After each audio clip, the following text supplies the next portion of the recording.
just having the opportunity to have an open dialogue and ask each other questions and be accepting of the differences was really special for me. And it's something I think we lack in this country at the moment, is understanding, a willingness to listen, and keep an open mind. And so it was unique for us. In your stand-up, you talk about your wife. Does she mind? She likes that I talk about her. Yeah, but you know, I know where the line is. You know, I can Beautiful. I can push it a little bit, but it's all truth. You know, it's not like I'm lying about her. So, but no, she likes it. She enjoys it. Yeah. Is she funny? She is funny. Yeah. But she's funny, like, but not where she should be on stage doing jokes. Like, she should do what I'm doing. But she's funny. And, Okay. you know, it's very French and like it was so funny. Like when I had COVID, she was like calling herself like taking care of me. She brought me a cheese tray, and you know, champagne, a glass of champagne, and a plate of cheese. I'm like, I have COVID. I don't need cheese clogging me up. What is wrong with you? Like, but I find it funny. But it's just, you know, it's just her. You know. You are hilarious. Ain't she funny, y'all? Oh, my goodness. You're just moving right on along because you and Justin are celebrating your 10-year marriage anniversary. We just celebrated. You did? Yeah. Congratulations. Thank you. Thank you. Yeah, 10 years. Yeah, it's incredible. 10 years. Can you believe it? No, it feels like Did it fly flew by? by. Yeah, It truly. flew by. That means y'all happy. It does Time mean flies when we're you're happy. I having mean, we fun. there are things that annoy each other. We get annoyed Like with what? one another. Well, I'm super micromanaging. But like not like an annoying way, I don't think. Oh, let me. Give us an example and let us decide, right? I'm like really. You all, I'm sure everyone's gonna agree with me. Y'all, I'm really into lighting. Like lighting has to be nice, right? In the house? Yeah, in the house. Okay, Yeah, what yeah. do you mean exactly? Like not. Like this is too bright for me right now. I would go and dim all this. But like I'm the one that's going around dimming all the lights and stuff, Really? making it like really like, you know, kind of moody and cozy. And so much so to the fact that like I once was away in New York and I knew Justin was having a dinner party and I was like, let me just check in on the camera to see who's there. I saw the dinner party. I was like, oh, that's too bright in there. And there's an app on my phone that I can dim You got the it on the lights. phone. So I from New York, I dim the lights in Los All the way Angeles. from New York. And he calls me, he's like, stop dimming the lights. Like he thought there was a power surge or something. Oh my God. Yeah, no, but yeah, so maybe that's a little micromanaging. But I think it's annoying that you little. can sit in bright light. I got a call to say, can you do a tape for this role called Queen Charlotte? And it was just before Christmas that this was all going on. And I was leaving the next day to go and spend Christmas in France with some friends. And I said to my partner, now wife, let's just do this thing like, oh God, okay. We did it in half an hour, 45 minutes. I sent off the first tape thing. I didn't think anything about it, didn't care, really. And I think it's because I knew her so well, it was easy to do. Yeah. I just ran it off. It was simple. The week between Christmas and New Year, I got a phone call saying the director loves it. Your tape's going to go to Shonda Rhimes. What's meant for you is meant for you. You know what I mean? I was like, what the hell? You didn't even see it coming. Then, absolutely not. Because as far as I was concerned, it had gone. You know, the big part that I had worked so hard on had gone from me. And this little tiny part, yeah, whatever. And then the week, all the offices came back after New Year, I got the call to say I got it. Wow. What's was meant like for you that. is meant for you. You know? And nothing is just.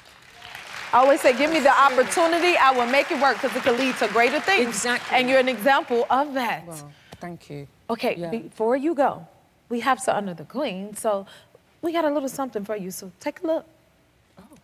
Hey Golda, it's me, Shonda. I'm excited that you get to be on the Jennifer Hudson Show. She's amazing, you're amazing. It's two queens meeting. It's exactly what it needs to be. I love you and have fun. Aww, there you have it. How does that make you feel? She is one of the nicest, loveliest people, and Yeah, she's she so down to earth. She's a true writer. My wife is a writer, so I understand their brains and their personalities, and she is a true writer in the sense of wanting to create. Sorry, I'm very emotional. That is very emotional. Yes, Queen, come on. Since you were here last, you moved overseas. Tell me about that. Part-time, yeah. So my husband and I, we went to Portugal, and we fell in love with Portugal, and we decided to live in Portugal part-time. So we live. We live in this little village. It's actually, the village just celebrated its 250th year, so it's a young village for Europe.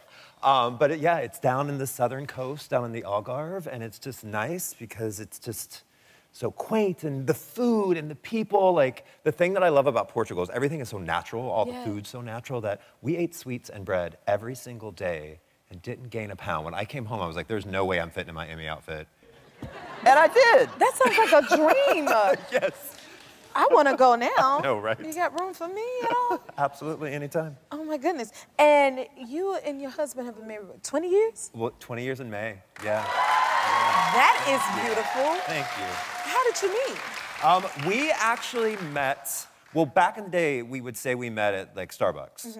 Because we met online, and 20 years ago, it was, like, weird to meet people online. And now, you always say, oh, we met at Starbucks or a bar. But now people are like, oh, you met at a bar? And it's normal to meet online. But back then, it was not. It was weird. So we would just be like, oh, we met at a bar, we met at Starbucks.